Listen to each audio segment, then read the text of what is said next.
Hi ಎಲ್ಲ ನಮಸ್ಕಾರ. ಇವತ್ತು ಕಡಲೆಬೇಳೆಯಲ್ಲಿ ಮಸಾಲೆ ವಡೆ ಮಾಡೋದು ಹೇಗಂತ ನೋಡ್ಕೊಂಡು ಬರೋಣ ಬನ್ನಿ. ಇದಕ್ಕೆ ಮಸಾಲೆಗೆ ಬೇಕಾದಂಥ ಚಕ್ಕೆ ಮತ್ತು 1 ಸ್ಪೂನ್ ಧನಿಯಾ, ಖಾರಕ್ಕೆ ತಕ್ಕ ಹಸಿಮೆಣ್ಸಿನ್ಕಾಯಿ, ಸ್ವಲ್ಪ ಬೆಳ್ಳುಳ್ಳಿ, 1 ಇಂಚು ಶುಂಠಿ ಮತ್ತು 2 ಸ್ಪೂನು ತೆಂಗಿನಕಾಯಿ ತುರಿ ಹಾಕ್ಕೊಂಡು ತರಿಯಾಗಿ ನೀರು ಹಾಕ್ತೇನೆ ರುಬ್ಕೊಂಡಿದ್ದೀನಿ.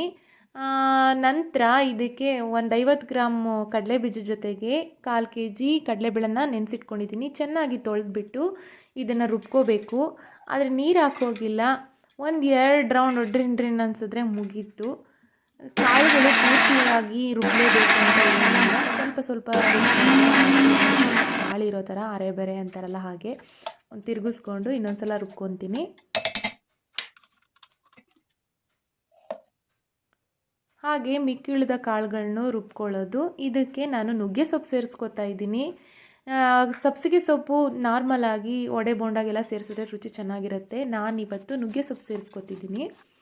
ಸ್ವಲ್ಪ ಸಣ್ಣಗೆ ಹಚ್ಚಿಟ್ಕೊಂಡಂಥ ಈರುಳ್ಳಿ ಮತ್ತು ಸ್ವಲ್ಪ ಉಪ್ಪನ್ನು ಸೇರಿಸ್ಕೊಂಡು ಕಲಿಸ್ಕೊಳ್ಳೋದು. ಹಾಗೆ ಜೊತೆಗೆ ಉಂಡೆಗಳನ್ನ ನಿಂಬೆಹಣ್ಣಿನ ಗಾತ್ರ ಉಂಡೆಗಳನ್ನ ಮಾಡಿಟ್ಕೊಳ್ಳೋದು. ಇದು ವಡೆ ಬಿಡೋದಕ್ಕೆ ಈಸಿ ಆಗುತ್ತೆ. ಕಾದಂಥ ಎಣ್ಣೆಗೆ ಈ ಥರ ಅಂಗೈಯಲ್ಲಿಟ್ಟು ಪ್ರೆಸ್ ಮಾಡಿದ್ರೆ ಸಾಕು, ಬೆರಳುಗಳು ಮೂಡೋದಿಲ್ಲ ಅದ್ರ ಮೇಲೆ, ನೀಟಾಗೂ ಬರುತ್ತೆ.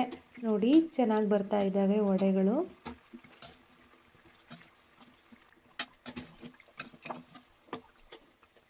ಇಷ್ಟೇ ಕರ್ಕೊಂಡ್ರೆ ಆಯಿತು, ಮಸಾಲೆ ವಡೆ ರೆಡಿ ಆಗುತ್ತೆ. Thank you.